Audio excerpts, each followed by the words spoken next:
Hi, I'm August Keller, and this is my review of Mickey 17. So, Mickey 17 is pretty offbeat. I think it might confuse some people because its tone is so unusual. It's satire and drama and action and sci-fi, and sometimes it switches between all of them pretty quickly. Sometimes it's multiple things at once, and that can be challenging, but I think it's good. I think it's serving the material. So it has social, psychological, and philosophical themes, ranging from class exploitation to self-worth to identity. It really does it all. Its premise is very exaggerated, intentionally exaggerated, because it's doing a lot of absurdism, satirical absurdism.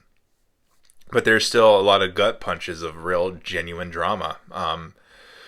The protagonist, he has a lot of emotions built around his backstory and his relationships. There's a lot of guilt in him, which makes him put up with a lot of mistreatment. But he's looking for emotional connection to help him grow. The script is fairly overstuffed. It has a lot of ideas, a lot of threads, a lot of plot points, some of which I think could have been cut. But it is unpredictable. You don't ever really know where it's going, and it's always anchored by that hero's arc. So I think even though it is overstuffed, it doesn't ever become a mess. It's just kind of a little messy, I guess. But even that, I feel like is a little harsh. The acting enhances everything and really continues to anchor everything. It's got a really wide range. There's a lot of wacky personalities. There's a lot of dark humor. It can get very intense. There's a lot of physicality, whether it's like mannerisms or like body language, or also just full-blown action sequences. And there's growth. And Robert Pattinson, he's playing multiple characters. And the script, it has a lot of setup and payoff. It has efficient, albeit blunt, exposition. And it has a surprising optimistic ending. Despite feeling very cynical throughout the story, it ends on an optimistic note. So yeah, all this is to say that Mickey 17, I found it to be like a lot of bold swings all in one. Technically, Mickey 17 crafts a very unique tone, like I was saying. It feels both like blockbuster and niche at the same time. Satire and genre. It can be kind of confusing, but I think it really does optimize the material. It does a good job of being blunt but not excessive in its messages, and I think the tone is a big reason why. So, anyways, the imagery does a good job of keeping it's very bleak. The settings are all very bleak, but the imagery keeps it all fresh with a lot of calculated framing, a lot of calculated movement, good lighting, angles.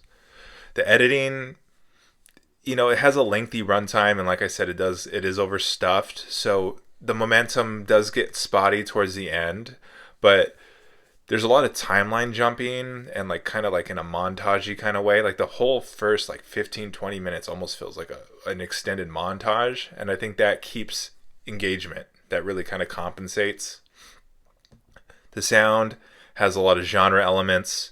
There's effective use of quiet, and there's a lot of voiceovers throughout, which kind of contributes to that blunt exposition, but does help the sound design.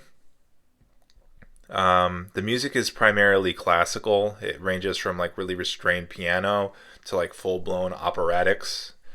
The production design creates a sci-fi world, and it has a lot of symbolic colors, and there's also a lot of inequality undertones, going back to class and classism.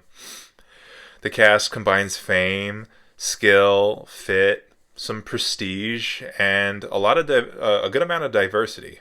Um, the effects, I think they lean more on digital than practical. There is some practical like stunts and makeup and but it's mostly digital. I mean, having two Robert Pattinsons, that always is convincing.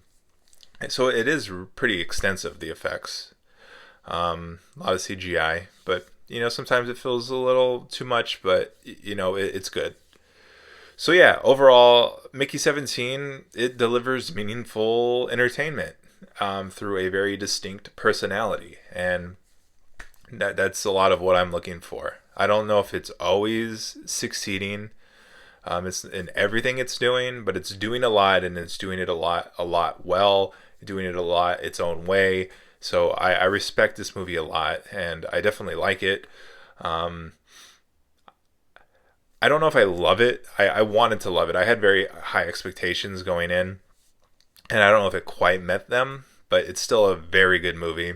I would even say arguably great. I might even like it more upon a second viewing. But yeah, I would recommend it, especially if you're interested in the kind of movies that I am. So yeah, that's all I have to say about that. If you like what I'm doing here, please feel free to like and subscribe. I also have an Instagram linked in the description. I'd love support there as well. But at the very least, I appreciate you watching, and I'll see you next time. Okay, thanks.